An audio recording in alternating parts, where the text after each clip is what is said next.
Au nom du Père, et du Fils, et du Saint-Esprit. Amen.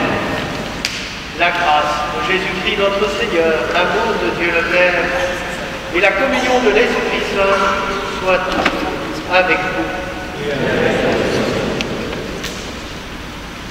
Frères et sœurs, nous terminons notre montée vers Noël, ce chemin que nous avons fait pendant le temps de l'Avent. Nous avons fait grandir en nous le désir de cette rencontre avec celui qui vient d'auprès de Dieu, lui-même, Verbe de Dieu qui se fait chair, qui vient partager notre chair humaine, qui vient partager notre vie humaine. Aujourd'hui, nous fêtons l'anniversaire de sa naissance en ce monde. Les crèches que nous faisons dans nos maisons nous le rappellent.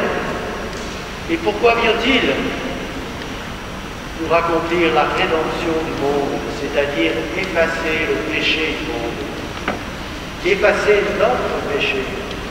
Et pourquoi au début de chacune de nos Eucharisties, nous commençons toujours par reconnaître humblement que nous sommes pécheurs.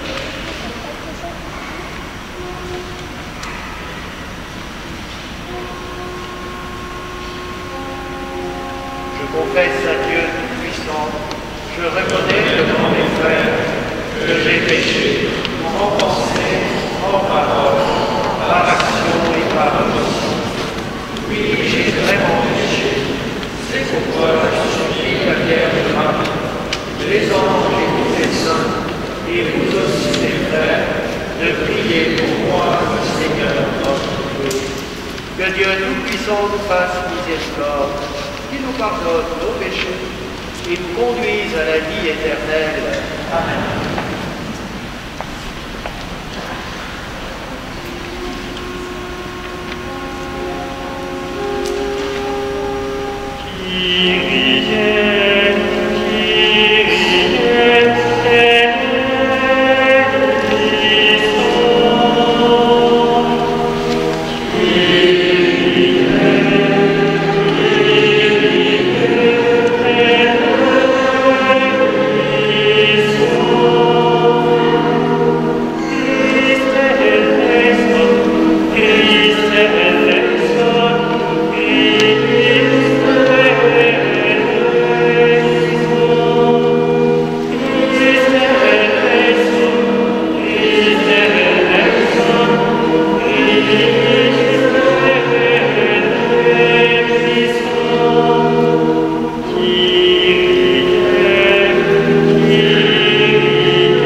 Prions le Seigneur.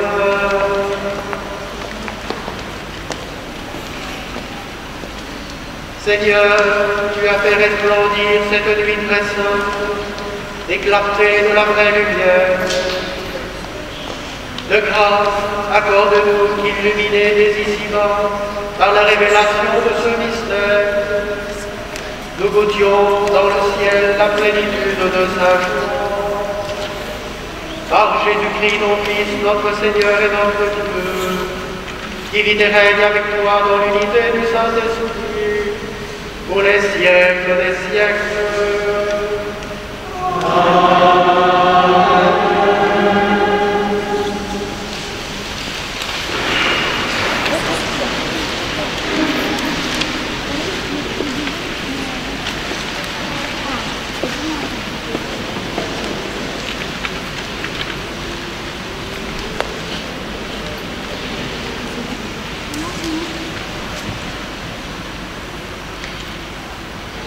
Lecture du livre du prophète Isaïe. Le peuple qui marchait dans les ténèbres a vu se lever une grande lumière. Et sur les habitants du pays de l'ombre, une lumière a resplendi. Tu as prodigué la joie. Tu as fait grandir l'allégresse. Ils se réjouissent devant toi, comme on se réjouit devant de la moisson, comme on exulte au partage du butin. Car le joug qui pesait sur lui, la barre qui meurtrissait son épaule, le bâton du tyran, tu les as brisés, comme au jour de Madian. Et les bottes qui frappaient le sol, et les manteaux couverts de sang, les voilà tous brûlés.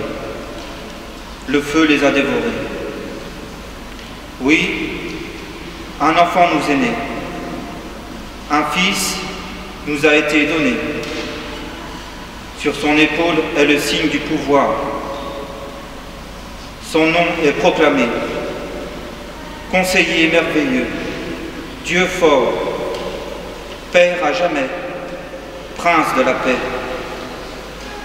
Et le pouvoir s'étendra et la paix sera sans fin pour le trône de David et pour son règne qu'il établira, qu'il affermira sur le droit et la justice, dès maintenant et pour toujours. Il fera cela, l'amour jaloux du Seigneur de l'univers. Parole du Seigneur.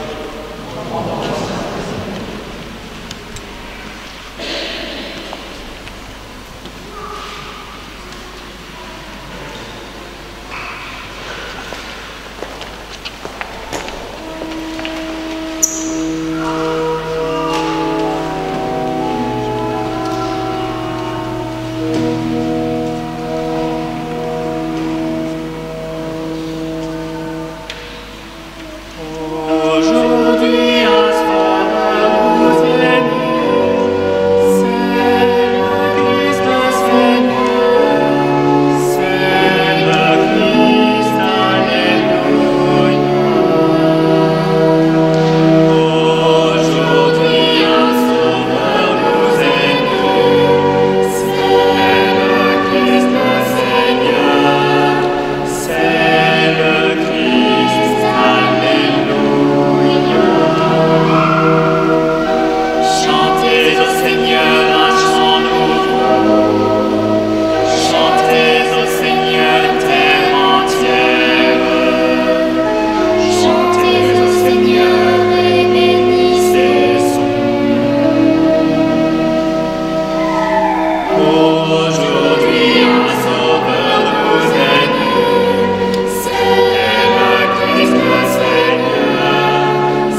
de la mer mugissent, la campagne tout entière est en fête. Aujourd'hui un sauveur nous est né, c'est le Christ le Seigneur, c'est le Christ, alléluia. Les arbres des forêts dansent de joie devant la face du Seigneur car il vient pour gouverner le monde avec justice. Aujourd'hui un sauveur nous est né, c'est le Christ le Seigneur, c'est le Christ, alléluia.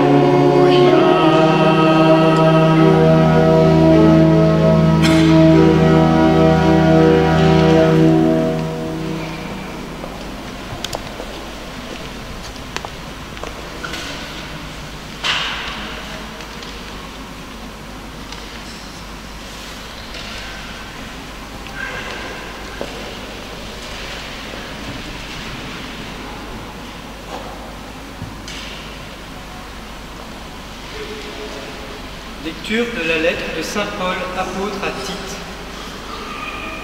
Bien-aimés, la grâce de Dieu s'est manifestée pour le salut de tous les hommes. Il nous apprend à renoncer à l'impiété et aux convoitises de ce monde, et à vivre dans le temps présent de manière raisonnable, avec justice et piété, attendant que se réalise la bienheureuse espérance, la manifestation de la gloire de notre grand Dieu et Sauveur Jésus-Christ. Car il s'est donné pour nous, afin de nous racheter de toutes nos fautes et de nous purifier pour faire de nous, son peuple, un peuple ardent à faire le bien. Parole du Seigneur.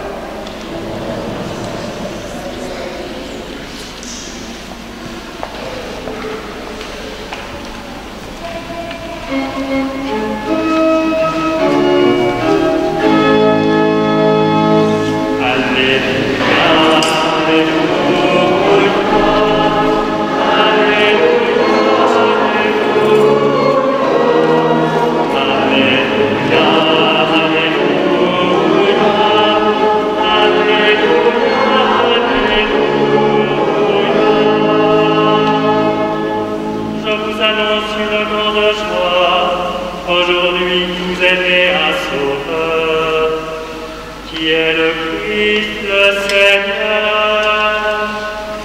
Alléluia, alléluia, alléluia, alléluia,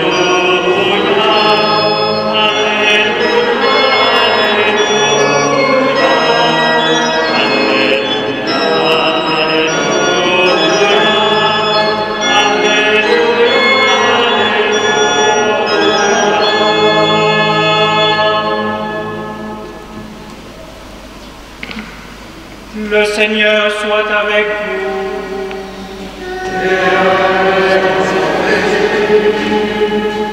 Évangile de Jésus-Christ selon saint Luc.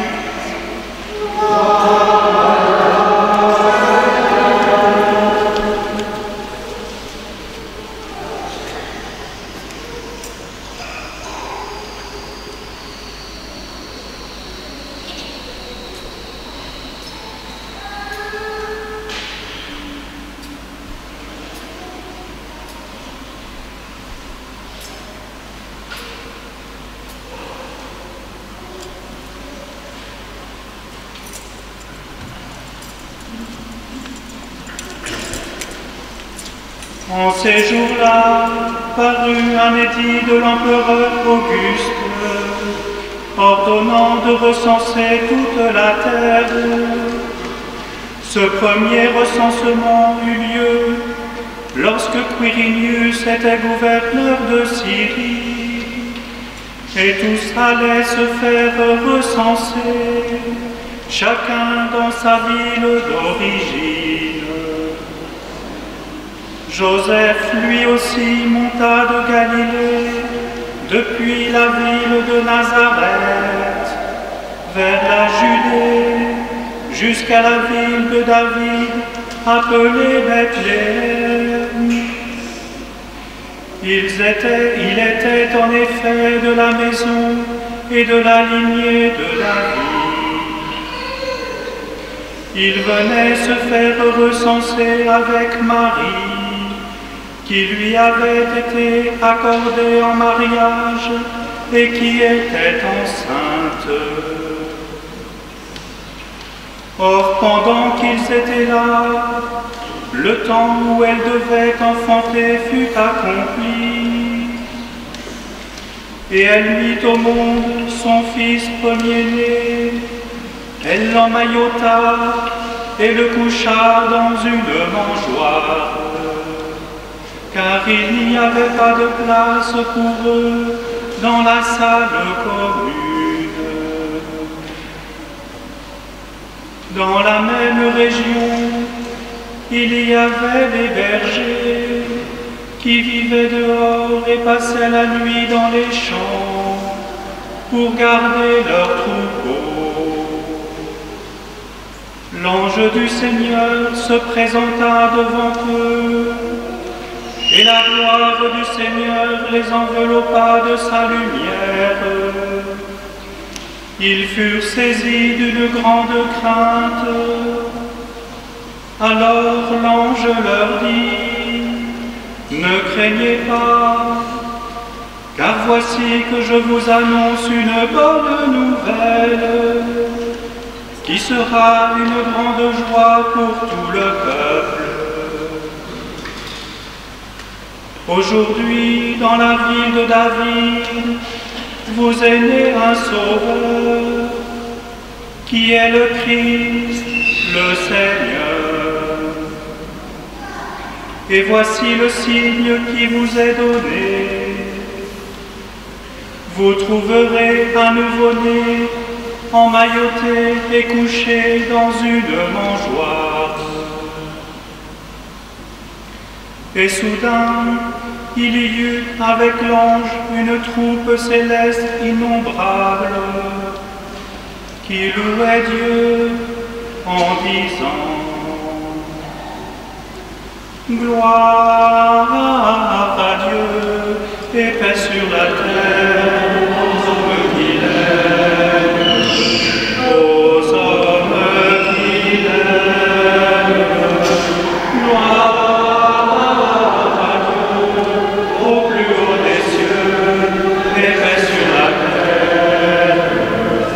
aux hommes qui l'aiment. Nous allons reprendre encore ce chant et pendant ce temps-là, je vais aller porter l'enfant Jésus qui est sur l'autel dans la crèche. Alors les petits-enfants, s'ils veulent bien m'accompagner jusqu'à la crèche, avec l'encensoir aussi, parce qu'on va encenser l'enfant Jésus là-bas. Voilà, vous pouvez venir vers le tapis, les enfants, et on va aller porter Jésus dans la crèche. Allez, bien.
Sur la terre,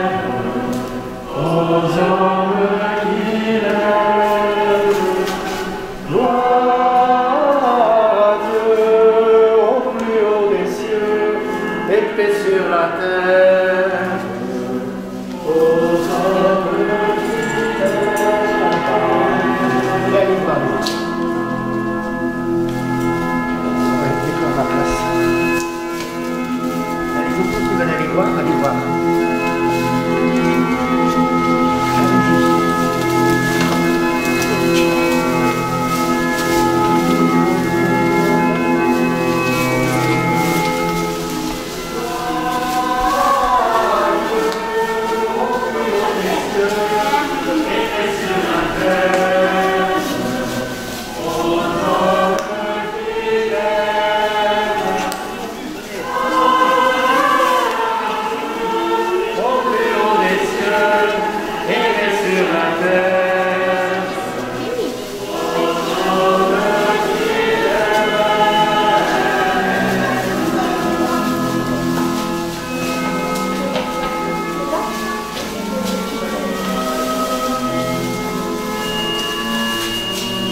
Alors merci Saint François d'Assise parce que c'est lui qui a été le premier à vouloir faire une crèche vivante et puis le manifester avec les centraux, tout ça qu'on a mis dans les maisons. À partir de là, voilà, il aimait les choses incarnées, François d'Assise. Alors donc, nous fêtons l'anniversaire de Jésus aujourd'hui. Et nous avons la chance dans la paroisse d'avoir quelques parents qui viennent d'avoir des bébés. Et quand c'est le premier, le moins qu'on puisse dire, c'est qu'un petit bébé qui arrive dans un couple, c'est un petit chamboulement, un grand chamboulement.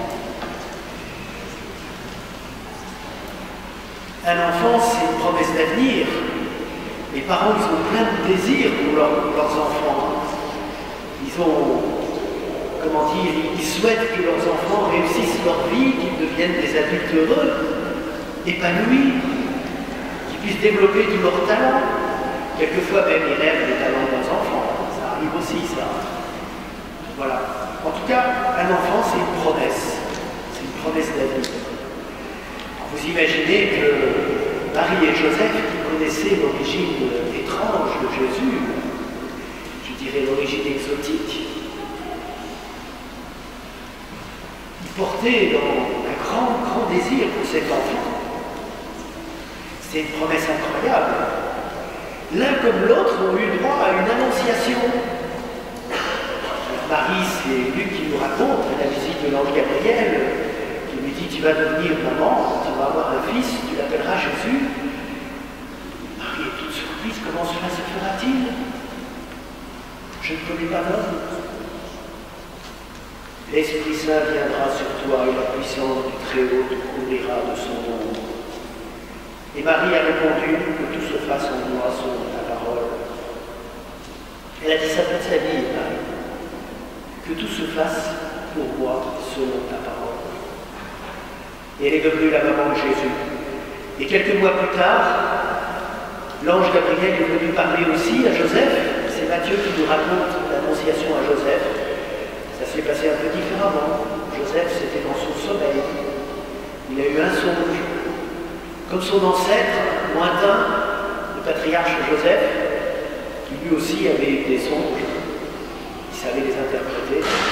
Et lui, c'est en songe qu'il a appris d'où venait l'enfant qui portait Marie.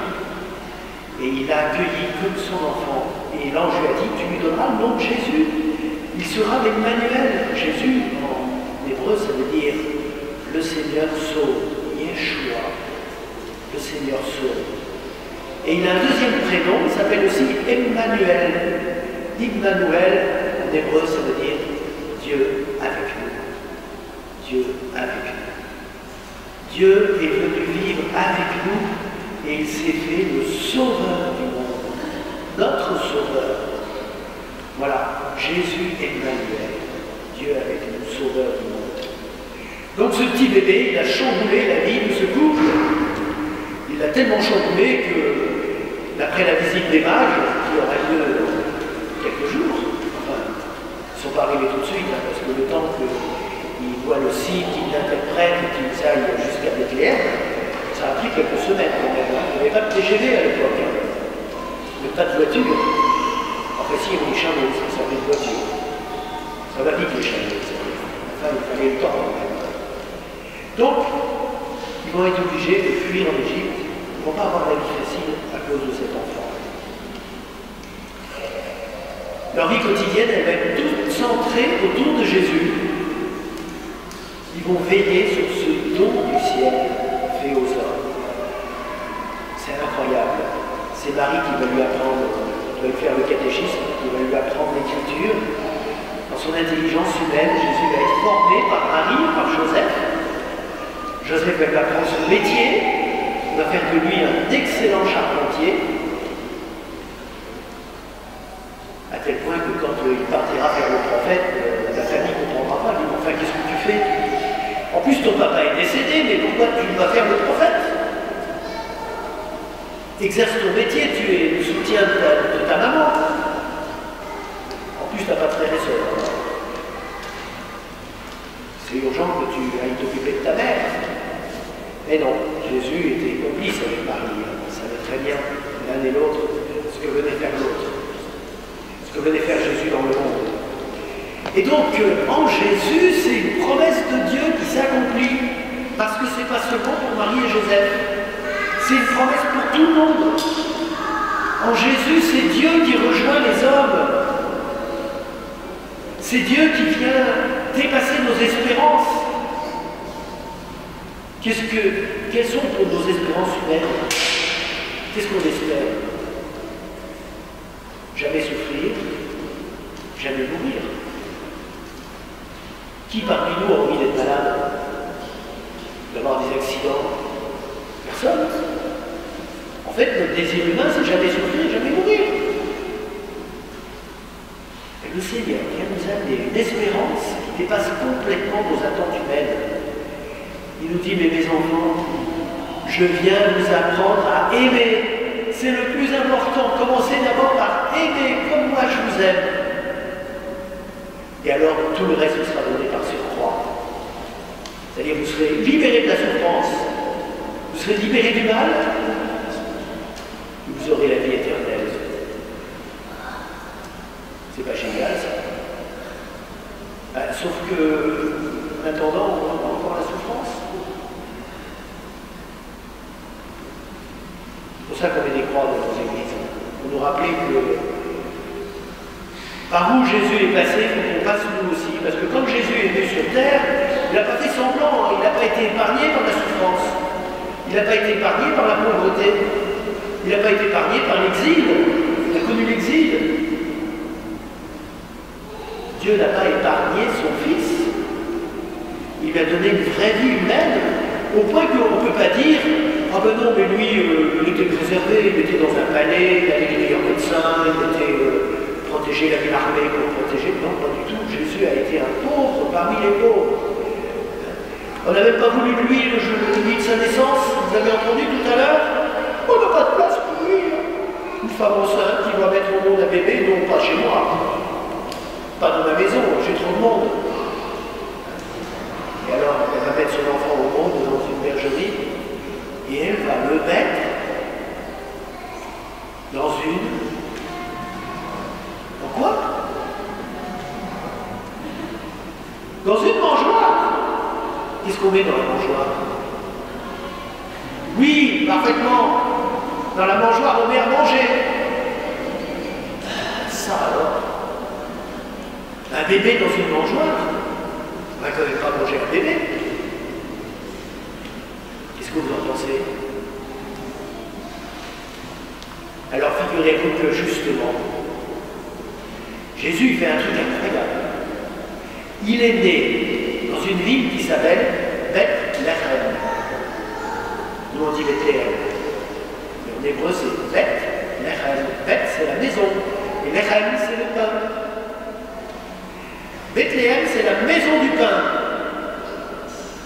Et Jésus, ce petit bébé, il est déposé dans une mangeoire. Dans la maison du pain, il y a une mangeoire dans laquelle il y a un petit bébé à manger. Comment on va manger le petit bébé? Sauf que le petit bébé, quand il est devenu grand, un jour, il a multiplié les pains, une grande foule de gens. Oh, génial. 5 pains et 2 poissons, et il a donné à manger à 5000 hommes, plus les femmes et les enfants et les vieillards. Incroyable. Il est même resté 12 paniers pleins. Et le lendemain, dans la synagogue de Capharnaüm, voilà qui se met à dire « Je suis le vrai pain qui descend du ciel.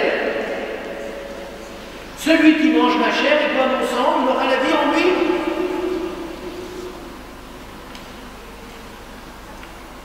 Essayez d'imaginer que le Père Gabriel qui est au micro en ce moment vous dise « Si vous voulez avoir la vie éternelle, il faut manger ma chair et boire mon sang. » C'est où l'Asie ici, à côté de Chalon? Il développe le Père Gabriel, ça va pas. Hein.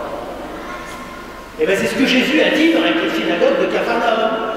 Si vous ne mangez pas la chair du Fils de l'homme, si vous ne buvez pas son sang, vous n'aurez pas la vie en vous. Ma chair est une vraie nourriture. Mon sang est une vraie boisson. Alors dans la synagogue, il y en a la moitié qui sont dit, mais complètement ça taré, il ne faut pas. Et sous les huées de la foule, il est sorti de la synagogue, suivi par ses apôtres. Qu'est-ce qu'il a dit? Mais qu'est-ce qu'il nous raconte? Alors là, ils n'étaient pas fiers. Mais quand ils sont arrivés en dehors du village, de Capharnaüm, c'est pas qu'un village, c'était assez beau. Ils sont dans les champs, puis ils s'arrêtent. Puis Jésus se retourne, puis il regarde ses apôtres, là, les 12 qui marchaient avec lui depuis des mois. Hein. Vous aussi, vous allez me quitter? Oh, il y en a un qui a toujours le mot pour rire. Hein. C'est Pierre, il ne peut pas se taire. Il dit, mais Seigneur, à qui on va aller? Tu as les paroles de la vie éternelle. On ne comprend pas, mais on te croit, quoi. Tu nous dis ça. Bon, on a tellement vu de merveilles, on a tellement vu de miracles. Tu as tellement accompli de prodiges en notre présence que on ne peut pas ne pas te croire, parce que les signes que tu donnes, personne ne peut les faire si Dieu n'est pas avec lui. Vous savez ce qu'il faisait Jésus, les enfants? Il rendait la vue aux aveugles. Pas mal ça. Il faisait entendre des sourds, parler les muets, marcher les boiteux. Il a même ressuscité des gens qui étaient morts. Vous connaissez quelqu'un qui fait ça? Vous avez croisé quelqu'un qui fait ça? Pourquoi personne ne donne le voir? J'ai jamais croisé personne qui faisait ça. Moi je vais vous dire, ceux qui ont la foi le font ça. Jésus il a laissé un sacrement qui s'appelle le sacrement des malades, et je peux vous dire par expérience que quelquefois, ça rend la vue aux aveugles, ça fait entendre les sourds, ça guérit les lépreux, ça guérit le cancer par exemple.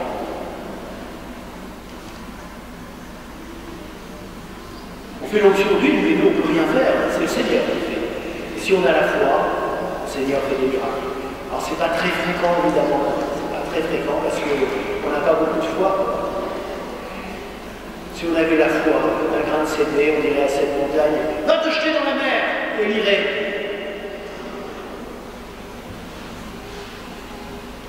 Alors c'est comme mon sang est une vraie nourriture, ma chair est une vraie boisson, pas l'inverse, vous compris.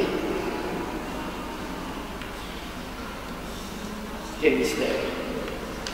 Voilà ce que Dieu a fait à Noël. Il nous a donné son Fils et il nous l'a donné comme nourriture pour notre vie.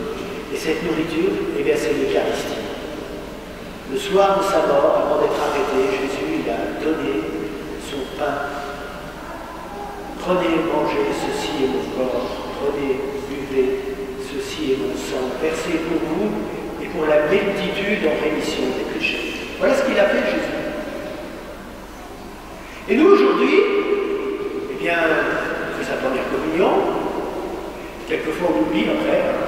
Ah, j'ai tout fait. Je quitte. Pas vrai? Ça arrive souvent. Elle me Moi j'ai été tenté de faire ça. Donc j'ai tout fait. Voilà, vous voyez, c'est la tentation de la vie. En fait, Jésus lui dit, mais qu'est-ce que vous attendez pour venir me manger? Parce que qu'est-ce qui va se passer? Si vous venez me recevoir, vous allez être capable d'aimer comme moi je vous aime. Parce que je vais venir habiter en vous. Votre cœur va devenir ma crèche. Je vais vous transformer du dedans. Je vais vous rendre capable d'aimer comme moi j'ai aimé. Voilà, mes amis, ce que c'est que le mystère de Noël. C'est un truc de dingue. Incroyable. Dieu s'est fait nourriture pour venir redonner vie aux pauvres humains que nous sommes, pour semer dans notre chair la vie éternelle. C'est ça que Jésus a accompli. Ce qui fait que pour les chrétiens, quand ils se trouvent devant la mort, c'est pas un drame, hein. C'est un passage nécessaire pour entrer dans la vie éternelle. Et comme le Seigneur ne fait pas les choses à moitié, il nous fait même une promesse qu'on va chanter tout à l'heure, on se mettra même à genoux à ce moment-là. Non, pas à ce moment-là. On se met à genoux quand on dit c'est fait cher, on s'incline, mais quand on va chanter Je crois en Dieu, comme réciter. Mais il fait une promesse, il nous dit, je crois, il nous fait dire, je crois à la résurrection de la chair et à la vie éternelle. Cerise sur le gâteau, même notre corps retrouvera la vie. Alors, je ne dis pas que c'est exactement celui qu'on va mettre dans le tombeau, hein, parce qu'il va partir en poussière, hein, si c'est seulement dans 1000 ans ou dans 2000 ans, mais peu importe. D'ailleurs, ce n'est pas la même matière qui nous constitue quand on a 50 ans ou quand on est un bébé. Hein. On a un petit peu plus. Hein. Ce n'est pas la même, parce qu'on renouvelle sans cesse. Voilà. Alors, quel mystère, hein. On a cette promesse qu'il se donne à nous en nourriture, que nous ayons en nous la vie éternelle semée en nous, et qu'on puisse tous dire le jour de notre mort, comme Thérèse de Lisieux, je ne meurs pas, j'entre dans la vie. Alléluia. Merci Seigneur pour ta naissance que nous fêtons aujourd'hui.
engendré donc même nature que le Père, et par lui tout a été fait. Pour nous les hommes et pour notre salut, il descendit du ciel par l'Esprit Saint. Il a pris chair de la Vierge Marie et s'est fait homme.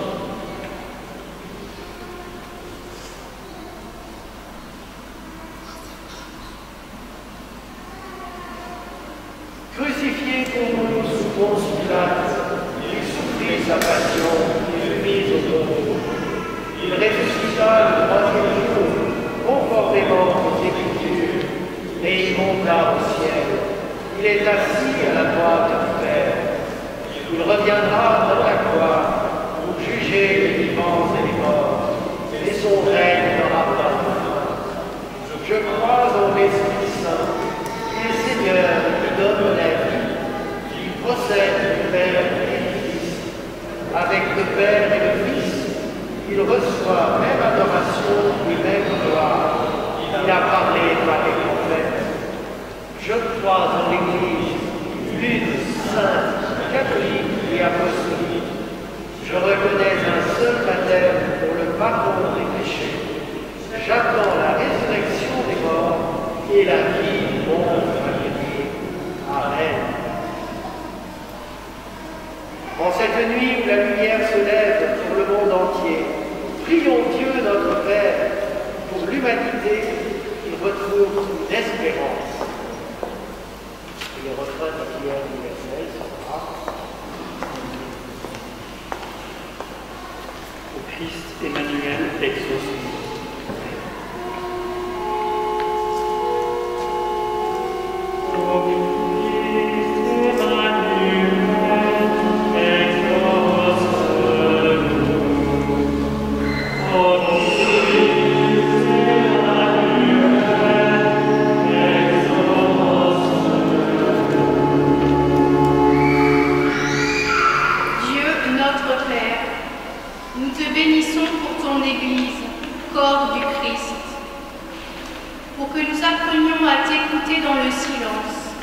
comme Joseph et Marie, pour entendre et réaliser ta volonté qui surprend et bouscule.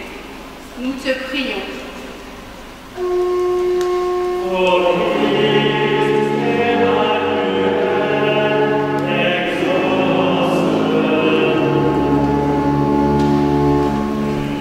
Dieu, notre Père, nous te bénissons pour les dirigeants politiques qui croient en toi, et nous te présentons ceux qui ne croient pas, pour que tous ensemble ils aient le courage et la volonté de mettre leur charisme et leur intelligence au service des peuples qui leur sont confiés. Nous te prions.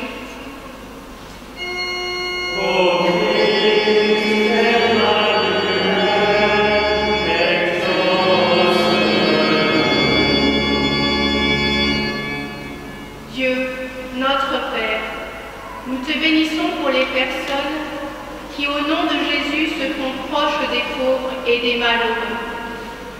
Et nous te présentons toutes les personnes qui ne te connaissent pas, celles qui doutent ou qui te rejettent, pour que la lumière vienne habiter tous les cœurs. Nous te prions.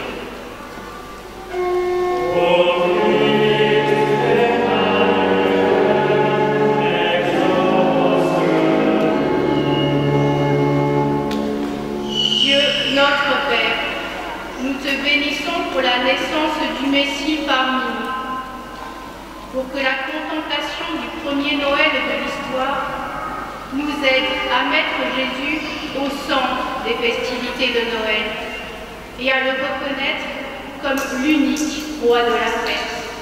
Nous te prions.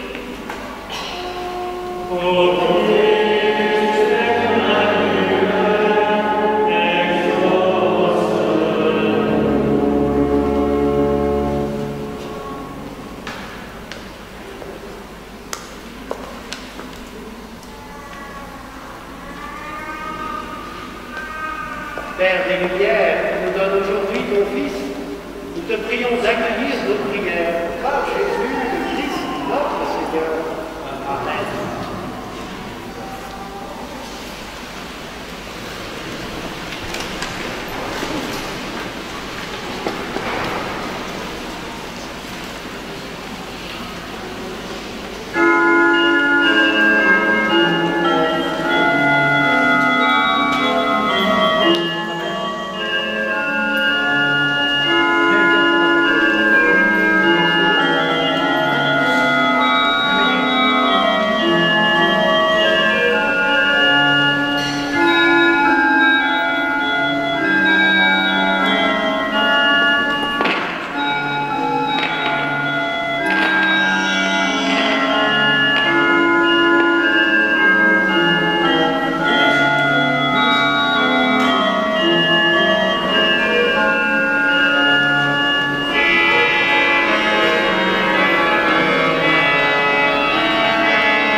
Seigneur, tu as fait resplendir cette nuit très sainte des clartés de la vraie lumière.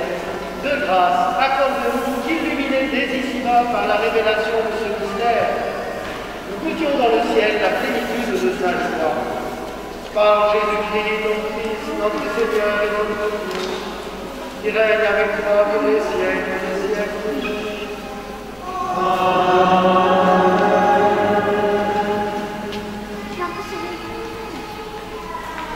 Le Seigneur soit avec vous. Et avec votre esprit. Élevons notre cœur. Élevons le Seigneur. Grâce au Seigneur notre Dieu.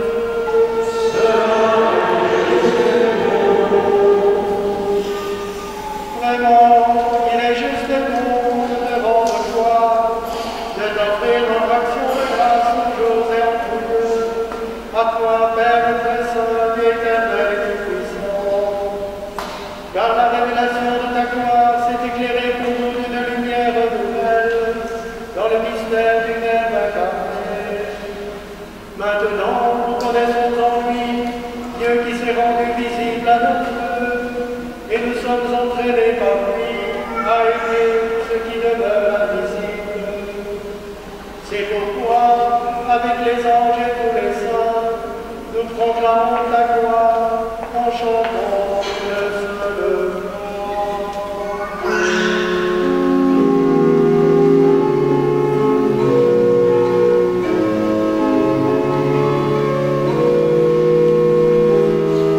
Sanctus, Sanctus, Sanctus,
en toi et dans la communion de toute l'Église, nous célébrons la nuit très sainte où Marie, dans la gloire de sa virginité, enfanta le Sauveur du monde. Par lui, notre Rédempteur et notre Seigneur, Dieu notre Père, nous te prions. Sanctifie ces offrandes en répandant sur elles ton esprit, qu'elles deviennent pour nous le corps et le sang de Jésus, le Christ, notre Seigneur. Au moment d'être livré et d'entrer librement dans sa passion, il prit le pain, le rend grâce, il le rompit et le donna à ses disciples en disant: prenez et mangez-en tous. Ceci est mon corps, livré pour vous.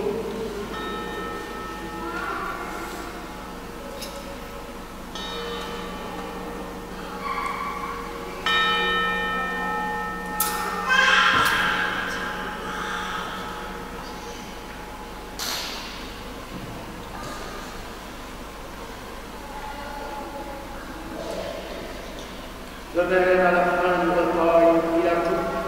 De nouveau, il rendit grâce et la donna à ses disciples en disant: prenez et buvez-en tous, car ceci est la coupe de mon sang, le sang de l'alliance nouvelle et éternelle, qui sera versé pour vous et pour la multitude en rémission des péchés. Vous ferez cela en mémoire de moi.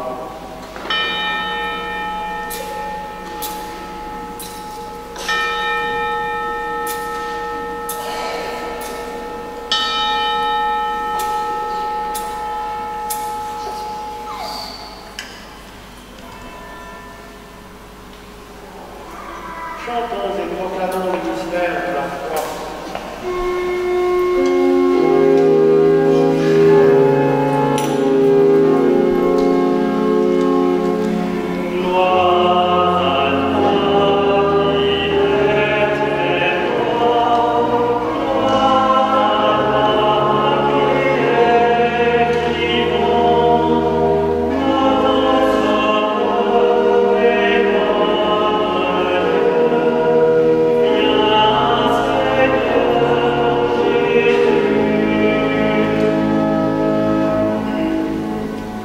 Faisant ici mémoire de la mort et de la résurrection de ton Fils, nous offrons, Seigneur, le pain de la vie et la coupe du salut, et nous te rendons grâce car tu nous as choisis pour servir dans ta présence. Humblement, nous te demandons qu'en ayant part au corps et au sang du Christ, nous soyons rassemblés par l'Esprit Saint en un seul corps. Souviens-toi, Seigneur, de ton Église répandue à travers le monde. Fais-la grandir dans ta charité, avec le pape François, notre évêque Benoît, et tous ceux qui ont la charge de ton peuple. Souviens-toi aussi de nos frères et sœurs qui se sont endormis dans l'espérance de la résurrection, et de tous les hommes qui ont quitté cette vie. Reçois-les dans ta lumière, auprès de toi. Sur nous tous, enfin, nous implorons ta bonté.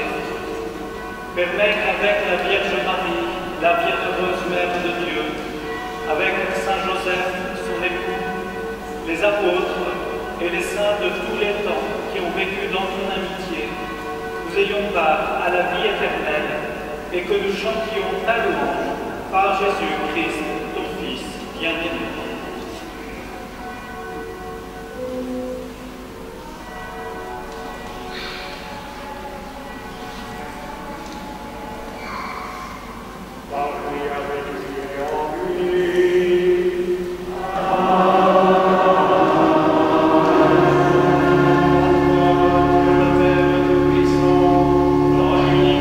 Saint-Esprit.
miséricorde, libère-nous du péché. Rassure-nous devant les épreuves dans cette vie, où nous espérons le bonheur que tu promets et l'avènement de Jésus-Christ, notre Sauveur.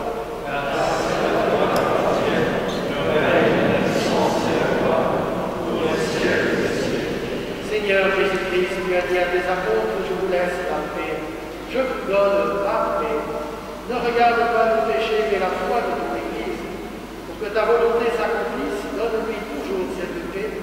Conduis-la vers l'unité parfaite, toi qui règnes pour les siècles des siècles. Amen.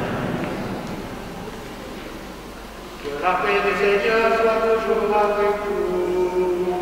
Et avec frères et sœurs, dans la charité du Christ, donnons-nous ainsi de cette régulière.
Heureux les invités au festin des noces de la nuit. Voici l'agneau de Dieu qui enlève le péché du monde. Seigneur, je suis pas digne de votre voix, mais dis seulement une parole, je serai guéri.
notre communion, on peut trouver de l'allée centrale et un devant la chapelle du Saint-Sacrement. Le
joyeux de célébrer dans ces mystères la naissance de notre Rédempteur. Nous te prions, Seigneur notre Dieu. Donne-nous de parvenir après une vie de plus en plus fidèle jusqu'à la communion glorieuse avec ton Fils bien-aimé, lui qui vit et qui règne pour les siècles des siècles.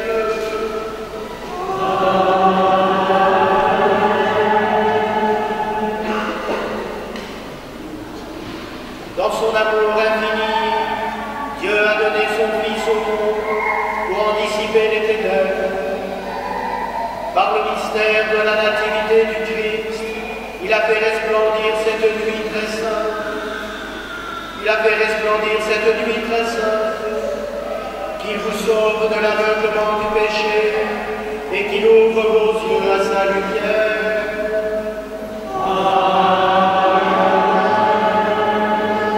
Il a voulu que les bergers reçoivent d'un ange l'annonce d'une grande joie pour tout le peuple, qu'ils mettent en vos cœurs cette même joie et vous prennent comme messagers de la bonne nouvelle. Aujourd'hui, il vous est né un sauveur. Par l'incarnation de son Fils, il a scellé l'alliance du ciel et de la terre. Qu'il vous donne sa paix, qu'il vous tienne en sa bienveillance, qu'il vous unisse dès maintenant à l'Église du ciel.